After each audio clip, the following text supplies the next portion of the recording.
Shalom buat kita semua. Perkenalkan, nama saya Ridho Sinaga, NIM 23010169, mata kuliah Homiletika. Marilah kita berdoa. Segala puji syukurmu Tuhan, katamu Bapa, berkatikan Bapa, urapilakan Bapa, biar hamba-Mu bisa Bapa memaparkan materi-materi isi di khotbahkan Bapa. Ya Bapa, inilah doa anak-Mu Haleluya. Amin. Marilah kita buka di dalam Lukas 17 ayat 11 sampai 19. Beginilah bunyi firman Tuhan. Ke-10 orang kusta. Dalam perjalanannya ke Yerusalem, Yesus menyusul perbatasan Samaria dan Galilea. Ketika ia memasuki suatu desa, datanglah ke-10 orang kusta memenuhi dia. Mereka tinggal berdiri agak jauh dan berteriak, "Yesus, Guru, kasihanilah kami."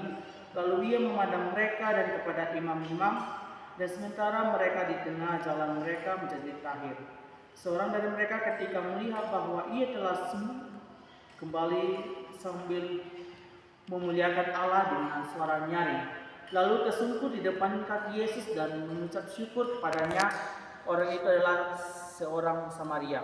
Lalu Yesus berkata, "Bukankah ke-10 orang tadi semuanya telah menjadi tahir? Di manakah yang 9 orang itu?" Baik, saya jelaskan dalam Lukas 17 ayat 11 sampai 19. Judul tema kita adalah jangan lupa bersyukur. Baik, saya jelaskan. Saudara yang dikasihi Tuhan, kita hidup di dunia yang cepat sekali berubah. Orang sibuk bekerja, mengejar target, mencari berkat, tapi sering lupa bersyukur kepada Sang Pemberi berkat. Dalam kisah ini ada 10 orang kusta yang disembuhkan oleh Yesus, tapi hanya satu yang kembali untuk mengucapkan syukur. Poin pertama saya jelaskan, semua orang butuh pertolongan Tuhan. Di ayat 12 sampai 13 beginilah bunyi firman Tuhan. Ketika yang memasuki suatu desa, datanglah ke-10 orang kusta menemui dia. Mereka tinggal berdiri agak jauh dan berteriak, "Yesus, Guru, kasihanilah kami." Baik, sini saya jelaskan poin-poin. Semua orang ini punya satu kesamaan, mereka menderita. Penyakit kusta membuat mereka dikucilkan, dijauhi, dan kehilangan harapan. Namun mereka berseru kepada Yesus dan Yesus mendengar. Poin kedua, ketaatan membawa kesembuhan. Di dalam ayat 14 ini, lalu ia memandang mereka dan berkata, "Pergilah, perlihatkanlah dirimu kepada imam-imam." Dan sementara mereka di tengah jalan mereka menjadi tahir. Baik, saya jelaskan sini. Mereka belum sembuh ketika Yesus berbicara, tetapi mereka taat dan mujizat terjadi di tengah jalan. Poin ketiga, bersyukur membuat kita berbeda.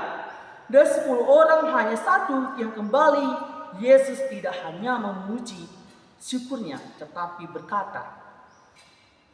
Poin selanjutnya, di sini dikatakan yang 9 menerima mujizat fisik, tapi hanya yang satu menerima keselamatan rohani.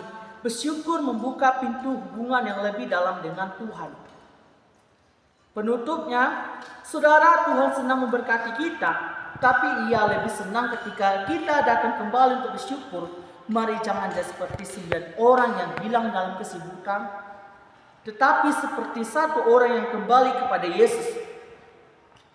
Hari ini apapun situasimu, masih ada alasan untuk bersyukur. Bersyukurlah karena Tuhan masih bekerja, masih menyertai dan masih memegang hidupmu. Amin. Marilah kita berdoa. Terima kasih Tuhan, terima kasih Yesus. Hamba-Mu sudah memaparkan materi khotbah hamba-Mu Bapa.